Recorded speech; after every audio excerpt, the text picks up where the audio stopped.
And now it's Boomer Life. Lifestyle ideas designed to make your life more engaging, meaningful, and complete. Celebrating the baby boomer generation, this is Boomer Life with Sterling Fox. Well, hello and welcome to Boomer Life here on AM 650. It's a pleasure to welcome back to the program Stephen Benolio, who is a principal with Canadian Estate Diamonds and Canadian Noble House Diamonds. And as you might expect, we're going to talk a lot about diamonds over the next hour. Stephen, nice to see you again. Thanks, Sterling. It's good to be here. You have two companies. What's the difference between the two? What are the activities of Canadian Estate Diamonds versus what Canadian Noble House Diamonds does? Right. Canadian Noble House is a manufacturer, a designer in a boutique factory downtown Vancouver.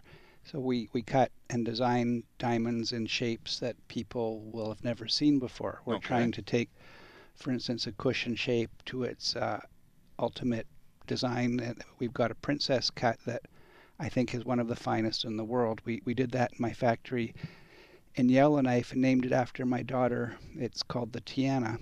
And I once had a insurance adjuster, one of the biggest in the United States, call me one day and he said, Stephen, I wish I'd never invented a princess cut diamond because it's the most broken diamond on earth. If people knew that these chip because the corners are on the grain lines of a diamond, they would never buy one. Oh. So what we did when we designed the Tiana, we take little tiny corners off the diamond, which of course cost us weight, and we took it to a higher crown and a smaller table, which was an attempt at making an ideal cut, a perfect cut in a princess. And the first one we sent down to the American Gem Society for a certificate, and I got a call out of the blue from Peter Yancer, who's head of the gem lab there, and he said, Stephen, we tested your diamond for light return, and it's got almost perfect light return. So you're cutting the finest princess cut we've ever seen. And, wow. Well, Sterling, of all the things that and how long did, ago was that, Stephen? 12, 13 years. Okay.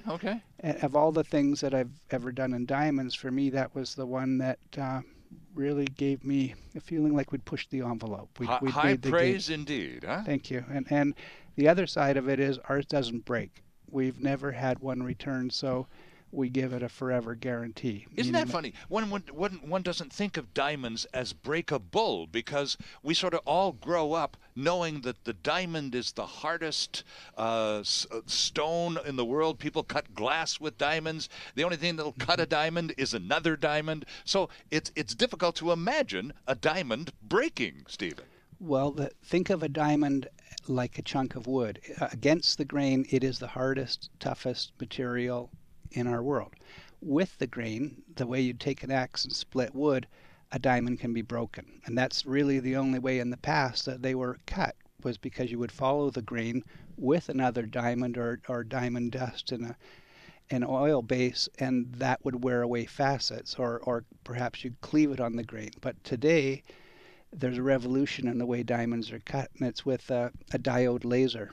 Of course. The laser is, in the last 10 years, changed the way diamonds can be cut and in the future will be cut, because it can take a factory out of India where all the labor is, of course, the most cost effective, and you could take it back to Canada because one person operating a laser can do 80% of a diamond's manufacturing. It will cross grain, and it will shape a diamond, and it will do it perfectly. Okay, so unlike, because you just said a diamond has a grain, so if you cut with the grain, it can be breakable. But I gather with the use of laser technology, the grain simply it doesn't matter anymore, does it? That's right.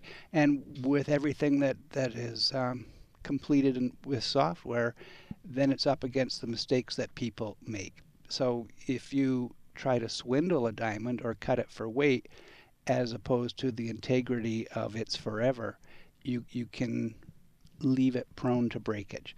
That's why all of our noble cuts, we design them and cut them in a way that we don't believe they ever will be broken, and we've never had one returned broken. Interesting. Of another time, old mine cuts, they made a very thin girdle, which is the round edge of a diamond, and because that girdle was thin, they were prone to breakage.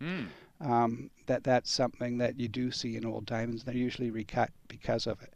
So that brings to mind the other company I have, which is Canadian Estate Oh, Diamonds. thank you for opening that door. I was just about to ask you to do it. Thank you. So Noble House is the design company That's right. in downtown Vancouver, and we'll hear more about Noble House with one of your happy customers in a few minutes. But tell us about Canadian Estate Diamonds. What's that about? Well, we all hope, I guess, that diamonds are forever. And as I said, if they're cut well, they've got a better chance at it. But unfortunately, people and half of Canadian marriages aren't forever. Mm-hmm. And a diamond is most people's most portable and liquid form of money when and if they need to get rid of a memory that is no longer one they want or need, or perhaps they inherit grandma's jewelry and it's not of a design or style or just something they don't want to wear. There is a developing aftermarket. Okay. So it's a newer business model, and the world is running low on big, beautiful diamonds. So to put those back into the market and often recut into what is the new cutting standard of a triple excellent can leave us with an advantage over buying it as a rough diamond. So Canadian Noble House Diamonds designs and creates diamonds. Canadian Estate Diamonds buys diamonds from people. And what do you do with them once you buy them? Often we recut them. You see, the perfect standard of how a diamond can and should be cut today has changed twice in the last 15 years. Okay.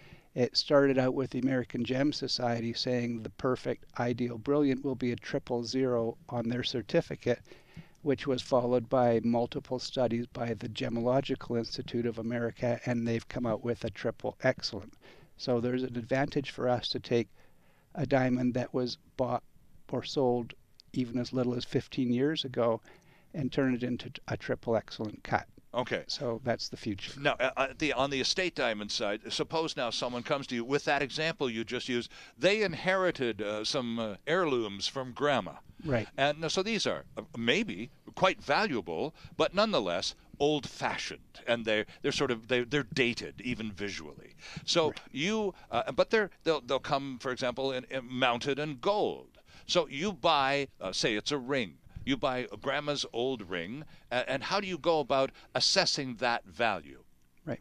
Usually, if it's a big diamond, we need to remove it from the setting. Okay. We don't want people to have to go to the trouble of selling the gold in one place and the diamond in another place, so we tend to buy the gold at a higher price than all of the gold dealers in Vancouver just to save them that trouble, as usually the gold in the whole ring is the smallest part of the value. Okay. So once the diamond's out, we can evaluate it within a few minutes. Mm-hmm. I've been grading diamonds that come and go from the Gemological Institute for many, many years, and I can give them a very good idea on the quality right away, and Andy Thatcher, who cuts for me, will evaluate its recut weight if it's an older cut that has to be brought up to standard, and we can usually make them an offer and buy it on the spot. Now, Stephen, when someone brings one of these heirlooms, or perhaps it's, as you say, a consequence of divorce, and it's a memento that's best left out of my life, thank you. Right. But so you're in the purchasing position. When people, for example, with the heirloom, this is more likely to happen.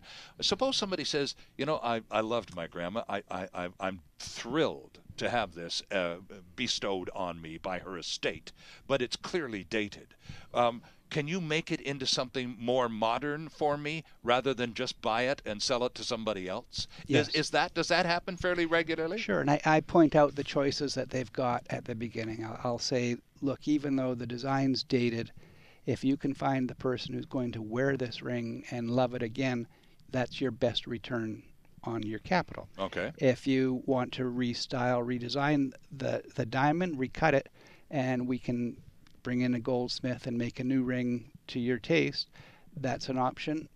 Alternatively, we can buy it from you and recut it ourselves and take it back to market. Ah, okay. So there's lots of options for people who Sure. are, and how's business? I mean, here you are purchasing valuables from people's estates and personal lives. Mm-hmm. Is it clearly you have two business enterprises going on in Vancouver? So clearly business must be good, steady, if nothing else. It's fun for me because I'm not in a position where my life is all stress anymore. Now I have fun in the designing of new diamonds, and especially when we see them having success in the market, And those have their best chance at success with the best designing jewelers in Western Canada, because the buyer, the young sophisticated buyer today, wants something that they have some input into the design. Right. They want their taste involved. And if they go to the right designer, they get something unique in the world. In Vancouver, Western Canada has some of the best designers in the country and in North America. And so to have a diamond that they love, that they can push the design envelope into a new and better era, that's fun. And then as far as the profitable side, the estate diamonds has been there, because it's there's billions of dollars in diamonds sitting in the safety deposit boxes I believe of that. Vancouver, and it could be trillions in North America. So a lot of them come into play over the next 15 years, and when a diamond over 3 carats of high quality is becoming, it's a diminishing diamond as far as the mines of the world, and it's doubled in value in the last 7 years, some people are going to be pleasantly surprised that something sitting in the safety deposit box is worth a fortune. I was just going to say something they haven't even thought about, because maybe they inherited it too and just threw it in the safe deposit box, put it in the bank, and forget about it. You don't even realize you've got it, and all of a sudden, 10 years later, you realize that it's worth more than twice what it was when you put it in that safety deposit box. And, well, isn't that sweet? Yeah, and all you did was put it in a box. We had a fellow come in a few weeks ago with a 3-stone ring, 2 carats across, and he was selling it, his grandmother's ring, a platinum ring, because his younger brother, who had Down syndrome, wanted to go to England because he was convinced by going there he'd meet Harry Potter. Okay. And I think we made them happy with what they got out of the diamond ring, and in turn we were able to take those diamonds and put them back to market in a modern form. So it was something that worked out well for all of us. Interesting. And speaking of working out well, we're going to take a break here. And when we come back, we're going to have a visit from actually a former producer of this show, who is now, among other things, a client of Stephen Ben-Oliel and Canadian Noble House Diamonds. We'll be joined by Art Factura after this quick time out. It's Boomer Life on AM 650, and we'll be right back. Canada's only weekly radio show dedicated to the baby boomer lifestyle. This is Boomer Life on AM 650.